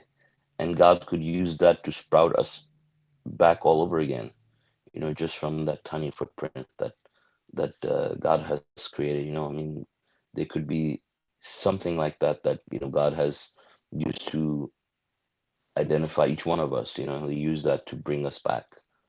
Just like the plants are regrow with the exact same characteristics as the previous ones, with the exact same color of flowers and design and smell and fruits and everything, right? So God will, recreate the same, in the hereafter. That's all I really see when I read these. But obviously, there would be many other aspects of it as well, but when you ponder upon this, this will help you, solidify the belief that God will resurrect us all, just like He resurrects these, this whole all this life.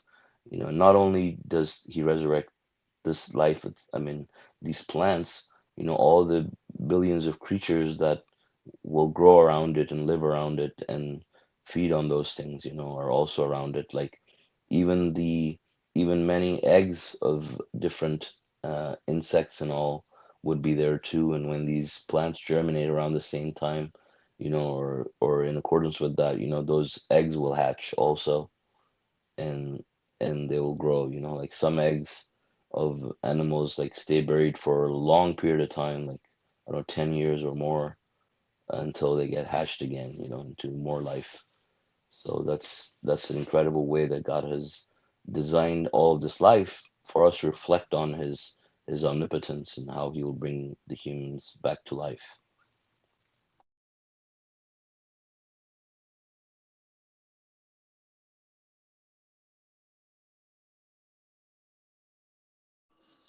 Okay, verse 22 talks about following a light from his Lord. Now, uh, for me, the Quran is a beacon and a light. I will pray sometimes that God will infuse me with this light and download the Quran into my heart, my mind, and my soul so that I can understand it. Um, would that be a correct analogy? The Quran, well, it says it is a light, but maybe you guys could expound upon this verse, following the light of his Lord. How is it that you're interpreting that, applying that?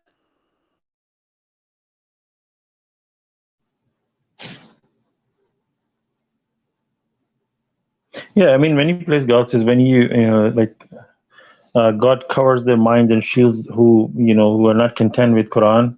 So you have to, if you go back to verse number 18, where God says, and this is sort of my comment and question in a form that God says they examine all words in verse number 18 and then follow the best, and then God said these are the one gods who guide. So examine all the words. I mean, it seems to me that God is not is encouraging us to look around, examine. As a child, as the toddler, as they're growing, they ask so many questions, and it's a tragedy when we grow older. We lose this quality. We stop asking questions. We think we know everything. I mean, we come to this world knowing nothing. God says, and we ask question, we learn and learn, and then all of a sudden we think, oh, we know everything, and we don't have a question. But God is encouraging us, no, no, don't stop there. Continue your path. Examine all words. In fact, the more you study different, see, every religion, people think this is the only way to the heaven. You can go to any religious place, and they will say this their way is the only way, and this is the only way. So, what makes you think? Like when I was born in Islamic culture, and I was thinking, that's what I was told, that this is the only path. And I was like thinking, why are there so many other people in other religion? What wrong they did? If I'm luckily born in this, is that how it's gonna go? No, God wants you to study. The more you study, the more you understand, and then you pick the right. And what happens? You gain so much knowledge that nobody can make you go astray. So definitely, Quran is light. If you really are content with submission, um, if you really, if you're not idolizing anything other than God, then you have, then there's no blockage, there's no shield covering your heart. Because imagine, God, it says in Surah 24, God is the light of I think heaven. So this light is coming from the sky, just like the sunlight coming, and you're sitting inside the dark room, you will not see the sunlight. But this is a different kind of light that coming from God. And if you're not content with submission, what happens is God covers your heart, and the light cannot go through the. Even if you, like, suppose you have a radio or a Bluetooth, if you cover it, a cell phone, you cover it, it will not connect with a cell tower. And our heart is the same way. If it's covered, God's light will not enter in. So we have to be absolutely devote ourselves to God and to be content with God. That's when you will start seeing the light, and it's like a firewall that blocks the light. Mashallah. This is how I can think of it. Somebody has a different comment. That's a wonderful explanation you gave. Mashallah. I'm intrigued by this, the light that comes from within that isn't external. It doesn't come from the sun, but you can see that light. For example, you can see that light when your eyes are closed and you're dreaming in high definition in 3D at night. That comes from a type of inner light. It doesn't come from an exterior light. Where does that light come from?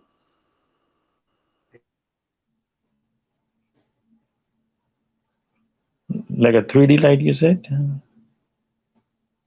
Yeah, like when you close your eyes at night, you're in a completely darkened room and you dream. You're dreaming in 3D, you're dreaming in high definition, you're seeing Right. things in vivid colors. Yeah, the amazing thing is, if you look at the vision, our eyes, the way it works is, so the light enters our eyes, and there's a lens, and it flips upside down, and it's the back of our retina. Retina has like millions of cones.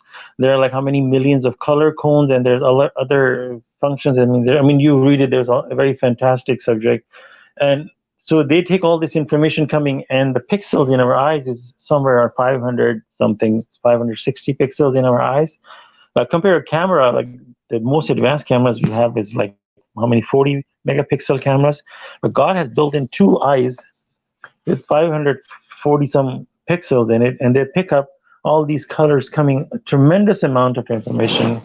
Imagine a camera with 546 pixels, and how much gigabyte of data will be being transferred to the hard drive. That will be a lot of information, and that information is being picked up and goes to the back of our brain.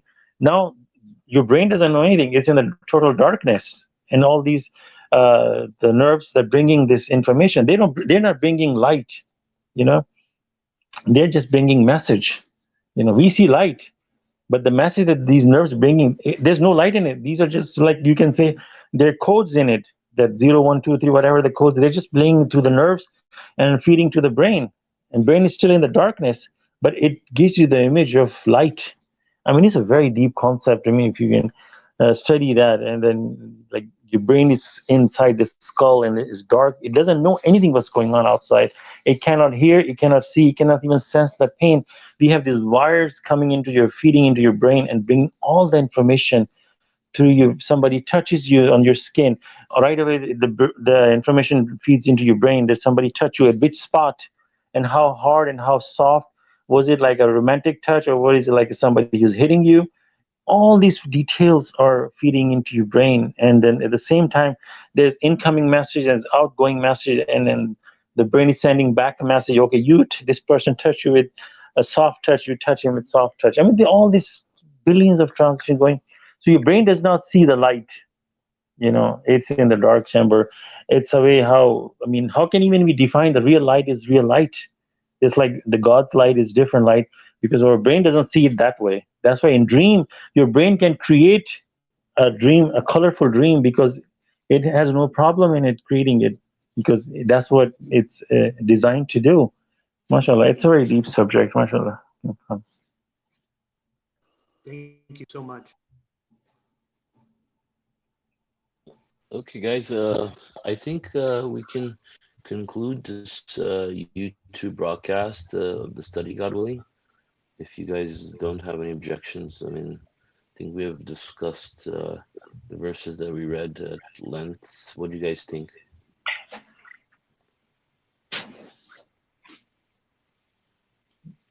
Very good. Let's end it. Yeah, MashaAllah. Just And we one can quick. still continue. Okay, go ahead. Just a quick comment. I'm sorry. So the verse. I will make it very fast. Verse number 23. God says the best hadith, and this is for anybody to look into it. And in Arabic, it says ahsan hadith. Ahsan hadith. Okay. So the word hadith is written exactly hadith. In Surah 31, in the beginning, God is talking about Quran, and ayat of the Quran says lahwal hadith. So God is describing what is the best hadith, and this is the best hadith, the Quran, and the lahwal hadith is anything out of the Quran. So anybody to ponder upon that, and it's a very, interesting subject. MashaAllah. Thank you. Mashallah. So thank you guys for those who join us on YouTube and on the podcast as well. God willing, our next study is going to be on Saturday at 9:30 a.m. Pacific time, God willing, and our teacher is going to be Nudrat. Is it Nudrat? Yeah, is it Nudrat or Huda? Yeah. Or Robert. or Huda. I think, Huda, yeah. Are you gonna be able to teach on Saturday? I mean, I can if they're. I mean, I think Nudrat is the next one, but if she's not, then I can volunteer, inshallah. Yeah. I don't know if she's Or available. Huda. Probably. We'll know. I Inshallah. probably either one of them. Yeah. Yeah, you might want to do it a little bit earlier, like 9 o'clock this Saturday, because you have a flight to catch, I think. Or I don't know. I think it should be okay. Okay, just want to make sure. Yeah, I mean, as long as I'm not leading the study, I think I should be good. Yeah. Oh, yeah, you can. Yeah. So. Okay. All right. Thank you. And I think, yeah, I'm just asking Nidra about the study, so she's responding. Yeah, God willing, she said she can do it. Okay. Yeah, praise God. Perfect. Okay. All right. So thank you guys. God bless you all. Assalamu alaikum. Assalamu alaikum.